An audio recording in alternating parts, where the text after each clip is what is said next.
మహబూబాబాద్ మాజీ ఎమ్మెల్యే శంకర్ నాయక్ భూదందాలు ఒకటొక్కటిగా బయటకు వస్తున్నాయి.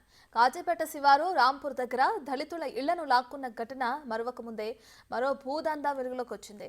హనుమకొండలోని న్యూ సాయంపేటలో 497 గజాల భూమి కబ్జా చేసినట్లు ఆరోపణలు వినిపిస్తున్నాయి. ఓ కుటుంబంపై దాడి చేసి చంపుతానని బెదిరించి అక్రమంగా భూమిని లాక్కున్నారనే ప్రయత్నాలు చేశారని మాజీ బీఆర్ఎస్ ఎమ్మెల్యే శంకర్ నాయక్పై అభియోగాలు మోపుతున్నారు. అధికారాన్ని అడ్డు పెట్టుకొని బీఆర్ఎస్ నేతలు చేసిన చూస్తున్నాయి. బాధితులను బెదిరించి భూ కబ్జాలకు పాల్పడము, అడ్డు వస్తే చంపేస్తానంటూ బెదిరించి అధికారాన్ని అడ్డు పెట్టుకొని బాధితులందరినీ బెదిరింపులకు గురి చేసి వందల మంది సంబంధించినటువంటి భూములన్నిటి కూడా అక్రమంగా గుంజుకునే ప్రయత్నం చేశారు. ఇక తాజాగా శంకర్ నాయక్ భాగవతాలను కూడా ఒక్కొక్కటిగా వెలుగులోకి వస్తున్నాయి. ప్రస్తుతం మనం చూడొచ్చు న్యూ షాయంపేటకు సంబంధించినటువంటి దుర్గాదేవి కాలనీలో ఉన్నటువంటి 497 గజాలపై కన్నుపడ్డ వెంటనే అక్కడికి మందులను పంపి వాళ్ళని భయభ్రాంతులకు గురి చేసి వాళ్ళ దాడి చేసి అక్కడ ఉన్నటువంటి ప్రారిగోళం కూడా ధ్వంసం చేశారు. దీంతో వచ్చేటువంటి వ్యక్తులను సంబంధించినటువంటి ఓనర్లను కూడా బెదిరింపులకు గురి చేస్తూ తన అధికారాన్ని అడ్డుపెట్టుకోవడం, తన మంది మార్బలను అడ్డుపెట్టుకొని కూడా తన తీవ్ర అక్రమాలకైతే పాల్పడ్డాడు. ప్రస్తుతం మనం ఉన్నటువంటి దుర్గాదేవి కాలనీకి సంబంధించినటువంటి 497 గజాల పాటు కూడా కొన్నేళ్ల నుంచి వాళ్ళని బెదిరించి ఇక్కడ నుంచి అక్కడ ఉన్నటువంటి వాళ్ళకి సంబంధించిన వస్తువులన్నిటి కూడా ధ్వంసం చేసి దోచుకున్నాడు. న్యూ సాయంపేటలోని వినాయక నగర్ దుర్గాదేవి కాలనీలో 186 సర్వే నెంబర్లో 497 చదరపు గజాల స్థలాన్ని రుద్రోజు పద్మావతికి తన తల్లిదండ్రులు పసుపు కుంకుమల కింద 497 గజాల స్థలాన్ని ఇచ్చి రిజిస్ట్రేషన్ చేశారు. ఆమె భూమి చుట్టూ కాంపౌండ్ వాల్ నిర్మాణం చేసుకుని 3 లక్షలు విలువ చేసే కంటైనర్ హౌస్ను ఆ స్థలంలో ఏర్పాటు చేసుకున్నారు. ఆ స్థలంలో ఇంటి నిర్మాణం కోసం గ్రేట్ వరంగల్ మున్సిపల్ కార్పొరేషన్ నుంచి అనుమతులు తెచ్చుకున్నారు. ఇంటి నిర్మాణం కోసం భూమి పూజ చేయడానికి ఏర్పాట్లు చేసుకుంటూ ఈ నెల 16న తమ ఇంటి స్థలాన్ని చూసేందుకు భూమి యజమాని రుద్రోజు పద్మావతి తన భర్త సుగ్రీవచారి కుమారుడు దత్తరాజన్ ప్లాట్ వద్దకు వచ్చారు. తమ ప్లాట్ వద్దకు వచ్చిన వాళ్ళు ఒక్కసారిగా షాక్కి గురయ్యారు. నాయక్కు సంబంధించి అంటే ఈ పక్కన ఉన్న ఈ 2 ఎకరాల భూమి శంకర్ నాయక్ది అని చెప్పి చెప్తాడు అంటారు. నాకు అంత అది ఎంతవరకు వాస్తవం అనేది తెలియదు. ఈ మెయిన్ రోడ్ బిట్టు నాది 70 ఫీట్ విడుతుంటుంది. మెయిన్ రోడ్ ఇది 60 ఫీట్ మెయిన్ రోడ్డు, అటు సైడ్ 30 ఫీట్ ఉంటుంది. ఆ 30 ఫీట్ ఈ మెయిన్ రోడ్ ఇది మొత్తం నాకు వచ్చేది ఉంటే నాకు ఇది మొత్తం ఒకటే బిట్ అవుతుంది, ఇది నాకు ఇవ్వండి అని చెప్పి గతంలో చాలాసార్లు చాలా మందితోటి కొంచెం సిటీలో పలుకుబడి ఉన్న వాళ్ళతోటి కూడా మా మీద ప్రెషర్ పెట్టించిండు. సో మేము అంటే ఒక సందర్భంలో అంటే హ్యుమానిటేరియన్ గ్రౌండ్ లోపల నేను కూడా ఆలోచన చేసిన, ఆయన ప్లేస్లో నేను ఉంటే సరే అంత పెద్ద బిట్ ఉన్నప్పుడు ఈ చిన్న ముక్క నాకు వస్తే బాగుంటుంది అని చెప్పి అనుకున్నట్ల తప్పేం లేదు, ఇద్దాంలే అని చెప్పి ఒక సందర్భంలో అంటే మంచి ఉద్దేశంతో నేను ఆలోచన చేసి ఇద్దామని అనుకున్నా. ఆయన ఏమంటాడు అని అంటే దీనికి బదులు నేను మీకు వేరే మంచి జాగా ఇస్తాను, నేను 100 రోడ్ మెయిన్ రోడ్ మీద ఇస్తా, అక్కడ ఇస్తా ఇక్కడ ఇస్తా అని చెప్పి అంటాడు. డబ్బులు ఇయ్యాడు, డబ్బులు ఇస్తానని అన్నాడు. జాగాలు చూపిస్తాడు. ఆ జాగాలు చూపించినా ఎందుకు పనికిరాని చూపిస్తాడు. మొన్న ఒకటి ఇక్కడే ఉన్నది, నేను మీకు ఈ పక్కనే ఉంటుంది, అది చూపించిండు, దాని పేపర్లు ఇచ్చిండు. సరే అని చెప్పి అనుకున్నా, తీసుకుందామని అనుకున్నా. నేను అది కనుక్కున్నా. నేను దాని గురించి ఎంక్వైరీ చేస్తే పోలీస్ స్టేషన్ సుబేదార్ పోలీస్ స్టేషన్లో కేసు ఉన్నది, దాని మీద డబుల్ రిజిస్ట్రేషన్ ఉన్నది, కోర్టులో కూడా కేసు నడుస్తూ ఉన్నది. ఆయన చేసే పని ఇది అంటే ఫెయిర్ ఉండేది ఉంటే యాక్చువల్గా నేను అప్పుడు ఇద్దామని అనుకున్నా, ఇచ్చటోన్నాయి. కానీ పోను తన నైజం అర్థమైంది. నాకు అర్థమైన తర్వాత ఇక ఇచ్చుడొద్దు అని చెప్పి ఒక నిర్ణయానికి వచ్చిన, నా జాగాలో నేను ఇల్లు కట్టుకుందాం. తను కూడా అంటే ఫోర్స్ చేస్తూ ఉన్నది, మా అమ్మ నాన్న వాళ్ళు ఇచ్చిన నాకు గుర్తుండాలి, ఇలా ఇల్లు కట్టుకుందాం, ఇక్కడ ఉందాం అంటే. యాక్చువల్గా మా పిల్లలు కూడా ఇక్కడే స్కూల్లో చదువుతూ ఉండే, ఏది గ్రీన్వుడ్ స్కూల్లో చదువుతూ ఉండే, పక్కనే ఉన్నది కదా, ఈజీ పోవడానికి రావడానికి ఈజీ అవుతుంది అనే ఉద్దేశంతో ఇక్కడ కట్టుకుందామని చెప్పి చాలాసార్లు ప్రయత్నం చేసినాం. మేము ఎప్పుడైతే వచ్చి ఇక్కడ భూమి పూజ చేస్తామో చేసిన నెక్స్ట్ సెకండ్ ఒక 10 మంది 20 మంది రౌడీలను వేసుకొని ఆయన భార్య వస్తుంది, అప్పుడప్పుడు ఆయన వస్తాడు, వచ్చి మా మీద దౌర్జన్యం చేస్తారు. దౌర్జన్యం చేసి మమ్మల్ని ఇక్కడ పని చేయకుండా చేస్తే నేను గతంలో 2 సార్లు సుబేదార్ పోలీస్ స్టేషన్లో కంప్లైంట్ ఇవ్వడం జరిగింది. ఒక సందర్భంలో సిపి గారిని కూడా కలిసిన, అప్పుడు సుధీర్ బాబు గారు ఉండే, సిపి గారి దగ్గర పోయి మా పేపర్లు మొత్తం అన్నీ చూపించిన, సార్ ఇది అని చెప్పిన. నేను చెప్తే ఆయన మొత్తం చూసి మీరు పోలీస్ స్టేషన్కి వెళ్ళండి అని చెప్పి అక్కడ సిఐ గారికి చెప్పిండ్రు. వారు వచ్చిన మేము ఇక్కడికి సిఐ గారి దగ్గరికి వెళ్తే, మీ జాగాలో మీరు పోయి కట్టుకోండి, మళ్ళీ ఏమైనా ఇబ్బంది చేస్తే నాకు చెప్పండి అని చెప్పిండు. వచ్చినా మేము కడతా ఉంటే మళ్ళీ ఒక 10 మందిని మళ్ళీ వేసుకొని వచ్చిండు, మమ్మల్ని భయభ్రాంతులకు గురి చేసిండు, ఇక్కడ కట్టనీయకుండా చేసిండు. అది అక్కడ ఆ రోజు ఆగినాం. అది మళ్ళీ తర్వాత ఒక ఈ లాస్ట్ ఇయర్ 2023 డిసెంబర్లో మేము ఇంటి పర్మిషన్ తీసుకున్నాము. ఇంటి పర్మిషన్ తీసుకొని వచ్చి మేము ఇక్కడ కాంపౌండ్ పెట్టుకున్నాము. ఇల్లు కట్టుకోవడానికి అవసరమవుతుందని చెప్పి ఒక రెడీమేడ్ ఇల్లు తెచ్చి పెట్టుకున్నాము. దాంట్లో ఉండడానికి కూడా కావాల్సినటువంటి సామాన్లు అన్నీ సమకూర్చుకున్నాము. ఇక్కడ పెట్టుకొని మేము ఇల్లు కట్టుకుందామని చెప్పి వచ్చి ఇక్కడ పనులు చేస్తూ ఉంటే గోడ కట్టుకుంటే గోడ మొత్తం కూల్చేసిండు. రాత్రి 2 గంటలకు, అర్ధరాత్రి 2 గంటలకు. ఆయన కనుక లీగల్గా ఆయనకు పేపర్లు ఉండేది ఉంటే అర్ధరాత్రి రావాల్సిన అవసరం ఏమున్నది? అర్ధరాత్రి వచ్చిన వ్యక్తి ఎవరు అని అంటే ప్రముఖ వ్యక్తి, మన వరంగల్ లోపల తెలియని వ్యక్తి అంటూ ఉండరు, కరాటే ప్రభాకర్ అంత తెల్లందాకా వచ్చి దౌర్జన్యం చేయాల్సిన అవసరం ఏమున్నదండి? శంకర్ నాయక్ దౌర్జన్యం చేయాల్సిన అవసరం ఏమున్నది? ఈయన ఒక ఎమ్మెల్యే, మహబాద్ ఎమ్మెల్యే, కాన్స్టిట్యున్సీ మొత్తం రక్షించాల్సిన బాధ్యత అట్లాంటిది. ఎంతమంది మీద దౌర్జన్యాలు చేస్తాడు ఈయన? ఎంతమందిని భయభ్రాంతులకు గురి చేసి అందరిని కొట్టుడు, తిట్టుడు, అంటే బెదిరించుడు ఎంతమందిని చేస్తాడు? ఎన్ని కేసులు అవుతూ ఉన్నాయి? ఇప్పుడు ఇన్ని కేసులు అవుతూ ఉంటాయి కూడా మరి మన గవర్నమెంట్, అంటే అప్పుడున్న గవర్నమెంట్ ఆయనకు సపోర్ట్ ఉండే, టీఆర్ఎస్ గవర్నమెంట్ ఉండే, టీఆర్ఎస్ ఆయన ఎమ్మెల్యే ఉన్నాడు కాబట్టి నడిచింది కావచ్చు. మరి ఇప్పుడు టీఆర్ఎస్ గవర్నమెంట్ కాదు, ఇప్పుడు ఉన్నది కాంగ్రెస్ గవర్నమెంట్ ఉన్నది, కాంగ్రెస్ ప్రభుత్వం ఉన్నది. ఖచ్చితంగా వీళ్ళు దీని మీద ఆలోచన చేస్తారని చెప్పి నేను నమ్ముతా ఉన్నా. ఈ శంకర్ నాయక్ మీద ఖచ్చితమైన చర్య తీసుకుంటారని నేను నమ్ముతా ఉన్నా.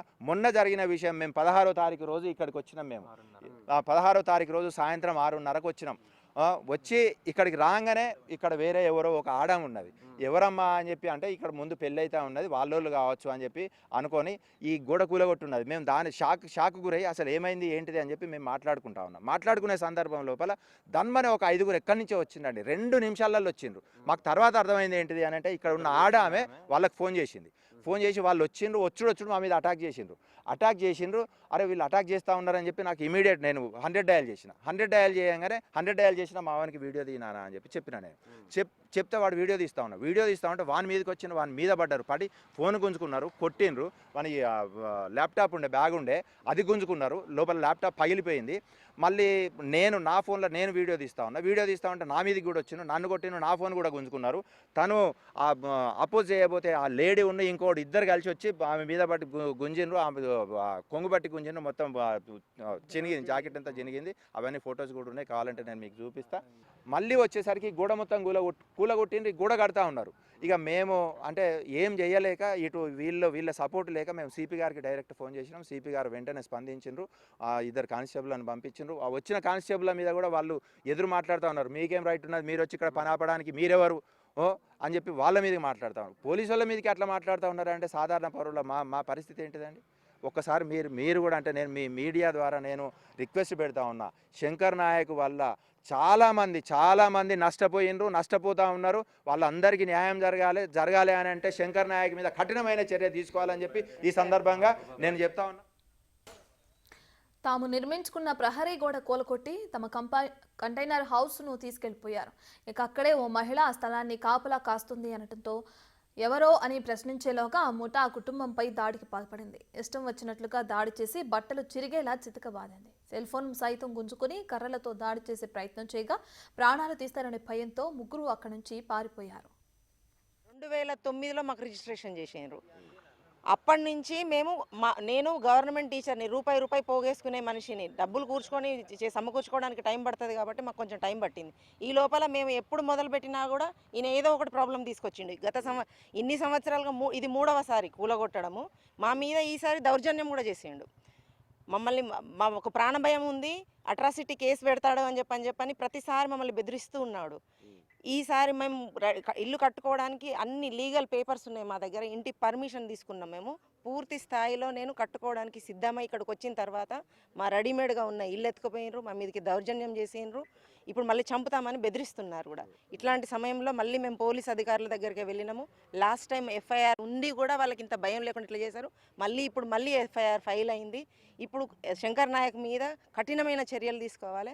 నా తల్లిదండ్రులు నాకు పసుపు కుంకుమల కింద ఇచ్చిన ఈ భూమిని నేను ఇక్కడ ఇల్లు కట్టుకొని ఉందామని అనుకుంటున్నాను. నాకు న్యాయం జరగాలని మీ మీడియా ద్వారా అందరినీ కోరుతున్నాను. దీనికి మీరు సహాయం చేయాలి. ఈ సమాజానికి ఇట్లాంటి దౌర్జన్యాల నుంచి, ఇట్లాంటి మనుషుల నుంచి విముక్తి కలిగించాలి. అంటే గతంలో దాడి చేసిర్రు, ఒకసారి వచ్చి మిమ్మల్ని ఇబ్బంది పెట్టినప్పుడు కేసు నమోదు చేసిర్రా? పోలీసులు స్పందించిర్రా అప్పుడు గతంలో? గతంలో మా మీద మమ్మల్ని బెదిరించినప్పుడు మేము అప్పుడు ఇక్కడ సిఐ నరేందర్ గారు ఉన్నారు, వారు వచ్చి స్పాట్లో చూశారు. ఇక్కడ చూసిన తర్వాత వాళ్ళు వచ్చి పనిచేస్తూ ఉంటే మా స్థలంలోకి వాళ్ళు వచ్చిండ్రు అని మేము చెప్తే వాళ్ళదేం దబాయించినప్పుడు సార్ అడిగారు ఏంటి అని చెప్పానంటే మీరున్నారా వాళ్ళు ఉన్నారా అని చెప్పని మా పేపర్స్ చూసిన తర్వాత వాళ్ళ ప్లేస్లో వాళ్ళు ఇల్లు కట్టుకుంటుంటే మీకు ఇక్కడ ఏం పని, మీరు వెళ్ళిపోండి అని అంటే వాళ్ళు వెళ్ళిపోయారు. అదే సమయంలో మేము సుధీర్ బాబు గారు సిపి గారిని వెళ్ళి కలిసాము మేము. అప్పుడు కలిసినప్పటి నుంచి మేము ఇది చేస్తూనే ఉన్నాము. లాస్ట్ ఇయర్ ఎఫ్ఐఆర్ అయిందండి, లాస్ట్ ఇయర్ ఎఫ్ఐఆర్ అయింది. ఎఫ్ఐఆర్ అయినా కూడా మళ్ళీ శంకర్ నాయక్ మళ్ళీ అనుచరులు పంపడం ఇదే జరుగుతుందా? జరుగుతుంది. ఇది ఎఫ్ఐఆర్ అయినప్పటికీ కూడా శంకర్ నాయక్ మళ్ళీ ఏమాత్రం దాని మీద ఇది కాకుండా మళ్ళీ తన చర్యలను కొనసాగిస్తూనే ఉన్నాడు. మళ్ళీ నిన్న నైట్ ఎఫ్ఐఆర్ అయింది. బాధితుల ఫ్లాట్ను ఆనుకుని శంకర్ నాయక్ స్థలం ఉండటంతో ఎలాగైనా ఫ్లాట్లు చూపించుకోవాలనే పన్నాగం పన్నినట్లుగా తెలుస్తుంది. కొన్నేళ్ల నుంచి ఆ ఫ్లాట్ను తనకు ఇవ్వాలని బాధితులను బెదిరిస్తున్నాడని, గతంలో శంకర్ నాయక్ పై పోలీస్ స్టేషన్లో ఫిర్యాదు చేసినా పోలీసులు పట్టించుకోవట్లేదని ఆవేదన వ్యక్తం చేస్తున్నారు బాధితులు. గతంలో తమపై దాడి చేసి చంపే ప్రయత్నం కూడా చేశారని, ప్రాణభయంతో పోలీసులకు వద్దకు వెళ్లి ఫిర్యాదు చేశామని బాధితులు చెబుతున్నారు. మాజీ ఎమ్మెల్యే శంకర్ నాయక్తో తమ కుటుంబానికి ప్రాణహాని ఉందని అధికారులు అడ్డుపెట్టుకుని అరాచకాలకు పాల్పడ్డ శంకర్ నాయక్పై కఠిన చర్యలు తీసుకోవాలని బాధితులు వేడుకుంటున్నారు. మా అమ్మ ఫోన్ నుండి మా డాడీ ఫోన్లో ఆల్రెడీ 100 డైల్ చేస్తుంటే అది ఒకవేళ మళ్ళీ రిటర్న్ చేస్తే ఆ ఫోన్కి వస్తుంది అని ఇక మేము వెళ్ళిపోయి ఇక డైరెక్ట్ పోలీస్ స్టేషన్కి వెళ్ళి కానిస్టేబుల్ ద్వారా మళ్ళీ ఇక్కడికి వచ్చినాం. అంటే ఇట్లా ఇప్పుడు కూడా మీకు శంకర్ నాయక్ మనుషులతో శంకర్ నాయక్ ప్రాణభయం ఉన్నదా? అసలు పోలీసులు సరైన చర్యలు తీసుకుంటున్నారా? నాకైతే ఇది మొదటిసారి ఇదంతా అనుభవం జరిగింది. అంటే జస్ట్ వినడమే అయింది కానీ మొన్న నేను ఇక్కడ స్థలంలో ఉన్నా కాబట్టి నా మీదకి కూడా వచ్చిళ్ళు కాబట్టి ఖచ్చితంగా నాకు చాలా భయభ్రాంతులు చెంది ఉన్నాను నేను. ఇంకా ఆ వ్యక్తులు అయితే చాలా అంటే వాళ్ళు ఎవరో తెలియదు, వాళ్ళు రౌడీలో తెలియదు లేకపోతే శంకర్ నాయక్ బంధువులో తెలియదు. ఆ వ్యక్తులు మా మీదికి వచ్చి ఇది మాది మా స్థలం అని ఇట్లా బెదిరించడం అయితే చాలా భయపెట్టింది మా అమ్మని కానీ నన్ను కానీ. మా అమ్మ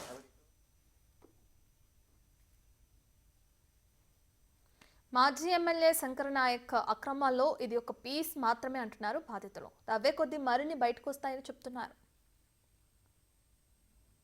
వాళ్ళకి సంబంధించినటువంటి స్థలం లోపల 497 గజాలు వాళ్ళకి వాళ్ళ తల్లిదండ్రి ద్వారా కూడా పసుపు కుంకుమ కింద వచ్చినటువంటి స్థలం లోపల ఈ విధంగా ఇండ్లు కట్టుకున్నారు. వాళ్ళు చుట్టూ ప్రహరీ నిర్మాణం చేసుకున్నారు. ప్రహరీ నిర్మాణంతో పాటుగా ఇదే ప్రాంతం లోపల వాళ్ళు కంటైనర్ ఈ విధంగా కంటైనర్ కూడా ఏర్పాటు చేసుకుని అందులో ఉండడానికి ఒక కంటైనర్ ఏర్పాటు చేసుకున్నారు. సీసీ కెమెరాలు కూడా ఇక్కడే శంకర్ నాయక్ సంబంధించిన అనుచరులతోని ఇక్కడ గొడవ జరుగుతున్న నేపథ్యంలో సీసీ కెమెరాలు కూడా ఏర్పాటు చేసుకుంటే పూర్తిగా రాత్రికి రాత్రి ఈ సీసీ కెమెరాలను ఈ కంటైనర్లను పూర్తిగా ఇక్కడ నుంచి లిఫ్ట్ చేసేశారు. దాంతోపాటుగా ఇక్కడ ఒక్కొక్కసారి ఒక్కొక్క ముఠాలు తనకు సంబంధించిన అనుచరులు రావడం, వీళ్ళు కట్టుకున్నటువంటి ప్రహరీ గోడ కూడా పూర్తిగా ఇలా కూర్చివేసి కొత్త నిర్మాణం చేసుకుంటూ ఇది తమదే అంటూ కూడా దౌర్జన్యానికి పాల్పడుతుండడంతో మొత్తంగా ఒక కుటుంబము పూర్తిగా ప్రస్తుతం మనం చూసాము ఒక కుటుంబం అంతా కూడా తమ ప్రాణం పోతున్న భయంతో పోలీసులు ఫిర్యాదు చేయడంతో ప్రస్తుతం శంకర్ నాయక్ మీద 8 సెక్షన్ల కింద థెఫ్ట్, రాబరీ, హౌస్ డ్రెస్, ఎక్స్టార్షన్తో పాటు కూడా ఒక మహిళపై దాడికి పాల్పడినటువంటి కేసుల కింద మొత్తంగా 4 సెక్షన్లకు కేసుల మీద అయినప్పటికీ కూడా గత 10 ఏళ్ళు అధికారంలో ఉన్నప్పుడు కూడా దౌర్జన్యాలకు పాల్పడినటువంటి శంకర్ నాయక్ తన అనుచరగణంతో ప్రభుత్వంలో లేనప్పటికీ కూడా ఈ విధంగా దౌర్జన్యాలకు పాల్పడుతూ అమాయకుల భూములపై కన్నేసి వాళ్ళను చంపుతామంటూ అర్ధ బలంతో భావిస్తుండడంతో తగిన న్యాయం చేయాలి, శంకర్ నాయక్పై కఠిన చర్యలు తీసుకుంటేనే తన బాధితులందరికీ న్యాయం జరుగుతున్న ఒక డిమాండ్ తెలియదు. సో చూడాలి, మొత్తంగా వరంగల్ పోలీసులు కేసు అయితే నమోదు చేశారు. దీనిపై ఎట్లాంటి చర్యలు తీసుకుంటారో కబ్జాలకు పాల్పడుతూ భయభ్రాంతులకు గురి చేసినటువంటి ఒక మాజీ ప్రజాప్రతినిధిపై ఏ విధమైన చర్యలు తీసుకుంటారో వేచి చూడాల్సిన పరిస్థితి ఉంది. వీడియో జర్నలిస్ట్ సంతోష్తో వేణు బిగ్ టీవీ హనుమ.